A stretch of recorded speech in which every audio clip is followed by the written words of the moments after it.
Hi everyone, I'm so sorry that I couldn't be there today. Um, so today we're going to be starting to look at inequalities with two variables. So this is on page 30 of your packet.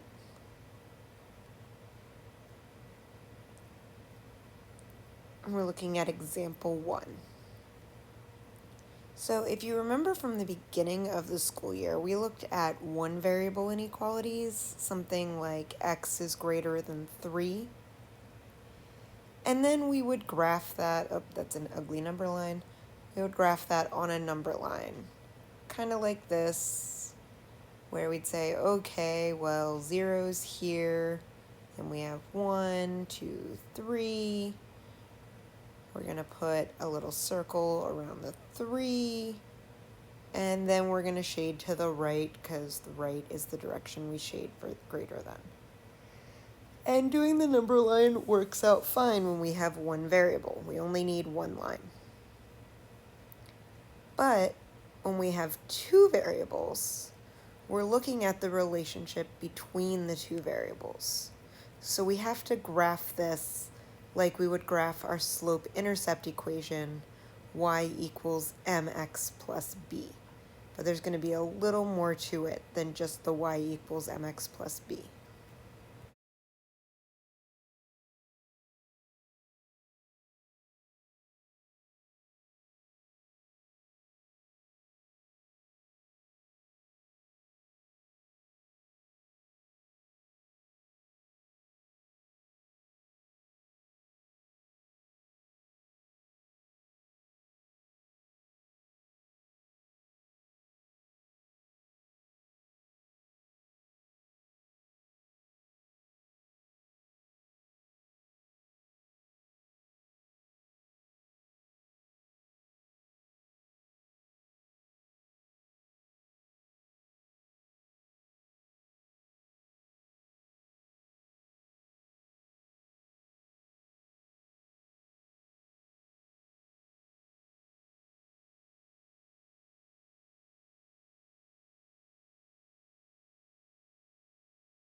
If you remember from the second marking period when we graphed slope-intercept form equations, the first thing that we need to find is the slope and the y-intercept.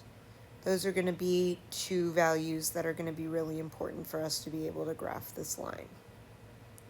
Remember, m stands for slope, b stands for the y-intercept. Now we're going to pretend like this inequality is an equation. The slope is going to be the number in front of the x. If there's no number in front of the x, we can imagine that there's a 1 there, so our slope is 1. I like to turn my slope into a fraction, so I would do that by putting the number over 1, and that way I can easily see my rise and my run, because remember, slope is the rise over the run. My y-intercept will be the other number in the equation, so that's going to be negative 1. So when I graph using slope-intercept form, I'm going to start off by drawing a dot where my y-intercept is. That's going to be negative 1 on the y-axis. For my slope, the rise is going to go up because the slope is positive. So I'm going to go up 1.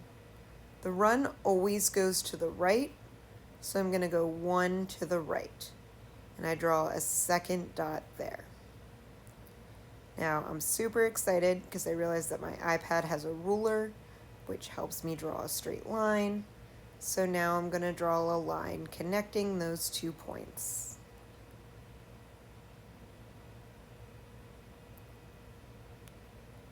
Alright, so I've got my line drawn. And if this were just a slope-intercept equation, I would be done. But this isn't just an equation. This is an inequality. And inequalities have solutions besides the ones on the line. So in an equation, the line is the solution. In an inequality, The solution is a shaded region of the graph on one side of the line.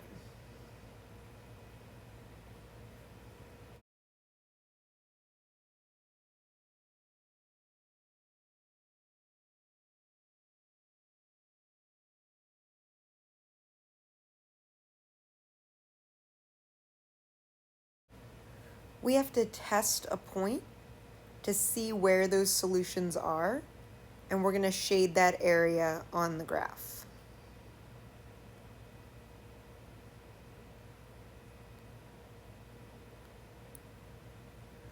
Now I can pick any point I want on either side of the line to do this test. I'm just going to pick the point 4, 3. Or I'm sorry, 3, 4. Sorry, I said that backwards. 3, 4. So that means 3 is my x value and 4 is my y value. And I'm going to plug those points into my inequality. So I'll put 4 in for the y, and then that inequality symbol is less than or equal to, and then I'm going to put 3 in for the x, so it'll be 4 is less than or equal to 3 minus 1. We know that 3 minus 1 is 2, so we can write this as 4 is less than or equal to 2. And then we just have to think about that. Is 4 less than 2? No. Is 4 equal to 2? No. So this inequality is not true. So we just tested a point and it didn't work. So what that tells us to do is shade on the opposite side of the line from where that point was. So I'm just going to shade in that whole side below the line away from the point because the point didn't work. With part B of the example, it's going to be easy to draw the line because it has the same slope and the same y-intercept. If these were equations, they'd be exactly the same. The difference for part A and part B is the inequality symbol. In part A, we had less than or equal to. In part B, we have greater than.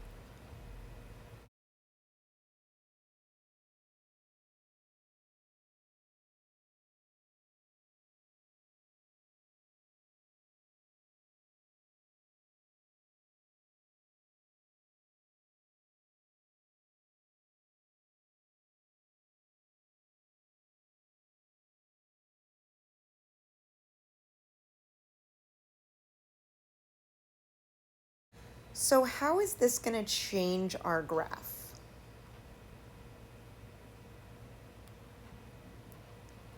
First, let's just start by drawing our line. That's always our first step. So we know that our our slope, is still going to be 1, and our y-intercept is still going to be -1. So we start by drawing that point at -1, and then we go up 1 and over 1 to the right to draw our second point. Then we're going to use our ruler tool to draw another straight line connecting those 2 points. So I draw my straight line, but wait, this time there's going to be something different. Instead of drawing a solid straight line like we did in the previous graph, this time our line is going to be dotted. And we have to look at the difference in the inequality symbols to know why it's dotted now. So our first inequality symbol had the equal to line underneath it. So that little line underneath the inequality symbol means it is equal to. So when we have that equal to symbol, we draw a solid line. And that means that the line is included in the solution of the inequality.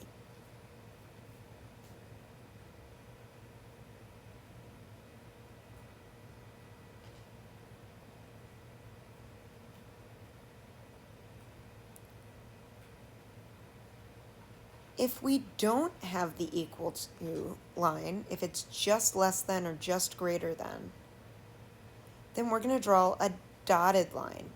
And that means that the line is not included in the solution to the inequality. Remember, the solution is all points that work if we plug them into the inequality.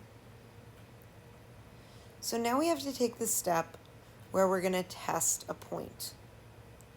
So I'm going to use the same point we used last time, 3, 4. So 3 is the x value, 4 is the y value. And we're going to go ahead and plug that in to our new inequality. So we have 4 is greater than 3 minus 1. We know that 3 minus 1 is 2, so 4 is greater than 2. Yeah, that's true. So that means that I'm going to shade on the side of the line with the point that I tested,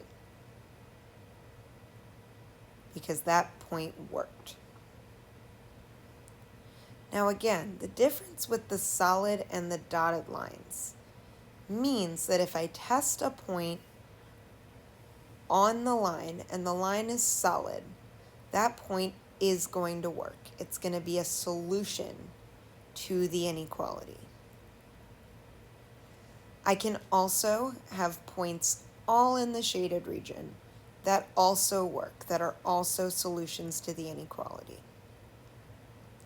If the line is dotted, a point on the line will not work. It will not be a solution to the inequality.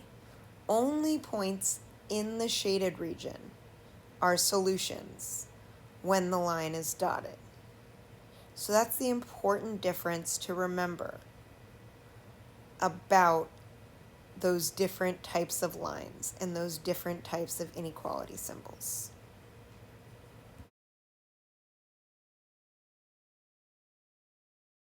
So now what I want you to do is try the try it problems. There's 2 different ways that you can do the try it problems. One way would be to graph them in your packet. Use exactly the same steps that we just used to graph. Draw the graphs with the shading in either the dotted or solid line. Take a picture of it and upload it into the Google document. So it would look something like what we did up here in our notes. The other way would be to describe what the graph looks like and just type that into the document. So like graph A has a solid line and it's shaded below the line. Graph B has a dotted line and it's shaded above the line. So I would write those for my description to do the correct answer for my try it problem.